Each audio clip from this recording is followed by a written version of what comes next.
During the time when Caitlin was in high school, there was a period of time when she was subjected to a great deal of abuse and insults. Caitlin Clark, who was 16 years old at the time, simply clapped back by saying, "I'm sorry." This was done instead of alerting her parents about it or wailing and crying about it after the game, lowering their score by 42 points to silence them. Nevertheless, this is some weak-ass cupcake move, so come on now, this is a joke. Specifically, the Fever made a significant impact in the free agency market by signing a player just before the start of this season. In order to improve their prospects of winning the title, they decided to sign Dana Bonner, who is 6 feet 4 inches tall, as well as a 2-time MVP and 6-time All-Star. However, there are just 12 games left. And as soon as she saw that she was not going to be able to blend in, Bonner simply threw the towel and merely stated, "Look, I'm finished with this. For everybody to see. I decided to resign." When one of the women was injured, in addition to the fact that several of the players were absent due to injuries, the Fever that Aari McDonald, a point guard who stands 5 feet 6 inches tall, was just signed to a 10-day contract by the team since they are in need of a substitute body to round out their roster. Now, let's go on to the game that is currently being played. As far as fate is concerned, has brought them back together to complete the work that they had previously left unfinished.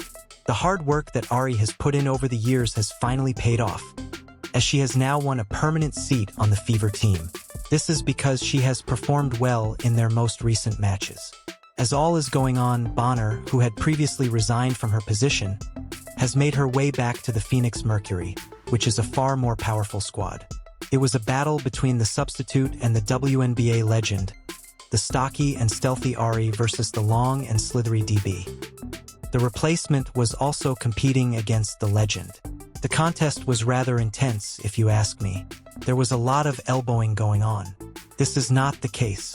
Audio in with applause, the referees then sounded their whistles, but there was no sound coming from the area.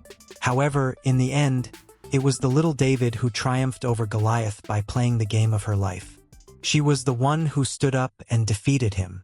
Keeping this in mind, let us go straight to the hive of the Fever and turn the action into a live broadcast. At the beginning of the quarter, Ka Copper succeeds in making the turnaround jumper. Afterwards, as was to be expected, the referees begin their work early, and they fail to notice 3 blatant traveling violations committed by Satu Sabali. They have a feeling that it is going to happen. It is going to be a challenging evening for the females who are wearing the red and black threads. With a vigorous offensive assault, the Fever immediately responded with a counterattack. From what I understand, AB kisses it off the glass that is coming from a Howard pass. Following that, Aari washes her first 3 in order to make herself more comfortable. The first attempt at bringing down Indiana's will be made by McDonald's. To add insult to injury, just as things are about to heat up, here comes Dana Bonner checking in. Furthermore, given that this is her first game back at Gamebridge, the Fever supporters extended a warm greeting to her and took the opportunity to express their emotions. It is possible to hear the crowd jeering. It would appear that DB's presence has inspired Aaliyah, who is her real-life business partner. Shortly after she enters the courtroom, Thomas is there. Thomas has just arrived at work and is acting like a maniac, dumping buckets of water over the break while simultaneously devouring Kelsey like it's a piece of cake. Just a few moments later, Sabali makes an attempt to modify Sophie's beautiful face. It compels her to examine whether or not her teeth are still in their proper positions. Nevertheless, the fact that the enforcer appears to have a nasty elbow is a quite positive development. In addition, Chloe BBY gives a running performance to bring the first to a conclusion. With such composure, a 3-point bomb. Attempting to quicken the tempo of this situation, Chloe BBY makes a 3-point shot. After the first 10 minutes of play, the Mercury maintained their lead of 30-20, despite the fact that the Fever made a later run. At this moment, during the second frame, Aari establishes the mood by lowering a 3 that is at the top of the key.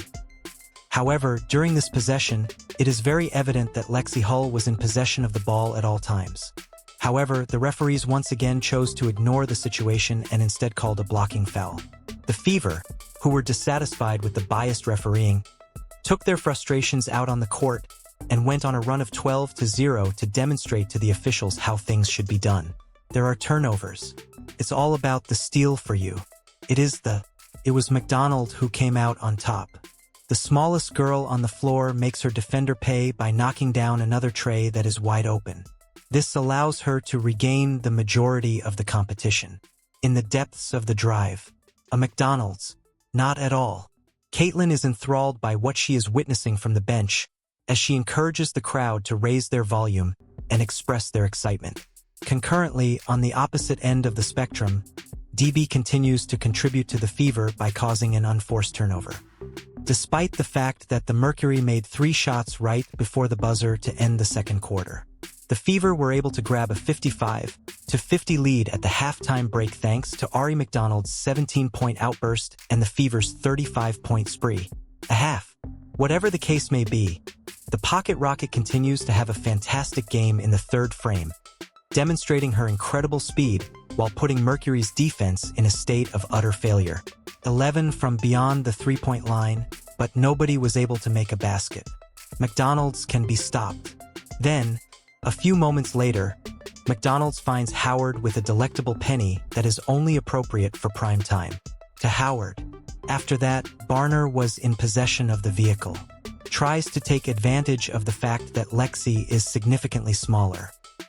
On the other hand, as you can see, Lexi did a good job of defending herself, and when she made her second try, Howard was ready to meet her up in the air, block her shot while giving her a pointed, icy look. This defensive stop caused Caitlin to burst out laughing, and she thoroughly enjoys the outrageous gaffe that was done by the quitter. Immediately following that point in time, Double D goes on a scoring binge, hitting from both the inside and the outside without being questioned. As the temperature continues to rise, the referees make an attempt to halt the momentum of the team by calling a shot clock violation on this play that Kelsey is playing. In spite of the fact that the replay makes it abundantly evident that she has already lost possession of the ball before the clock runs out. Despite the fact that the final play did not go in their favor, the Fever still maintains a 2-point lead going into the fourth quarter, despite the fact that the game is becoming increasingly close in the final stretch. Indy is aware that they cannot let this opportunity to run away.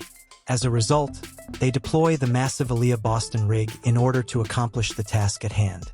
In other words, she begins by applying a deep seal and putting her defender to sleep. After that, she is able to launch a rack attack without anyone being able to halt her in her tracks. After some time has passed, AB simply crashes her way inside and manages to get the N1 in stride. The Boston step-through is a game-changer. You are unable to stop her. Nevertheless, Bonner, on the other hand, was quite. She was discovered sleeping on the defensive as her team was making shots on the opposite end of the court. She was plainly becoming unhappy with the way things were going for her team, and it was to the point where she was caught sleeping. Because Mercury is gradually losing control of the game, the Fever is aware of the situation. With only one more shot, they will be able to put this one behind them. As a result, Sophie did them a favor by making this huge 4-point play, which ultimately resulted in them returning to Phoenix with a single tick. Indeed, a foul as well. As the game came to a close, the final score was 107-101. Aari McDonald had the finest game of her WNBA career, scoring 27 points on 7 of 11 shots from the field and 3 of 4 from beyond the arc. Nevertheless, here's the funny thing about it. Throughout the entirety of the game, Dana Bonner, who dropped out, only managed to accumulate 4 points. A meeting with the Seattle Storm is scheduled to take place in the near future. The Hoop Doctor would like to take this opportunity to thank you for tuning in and to say that I will see you at the next game report. Harmony.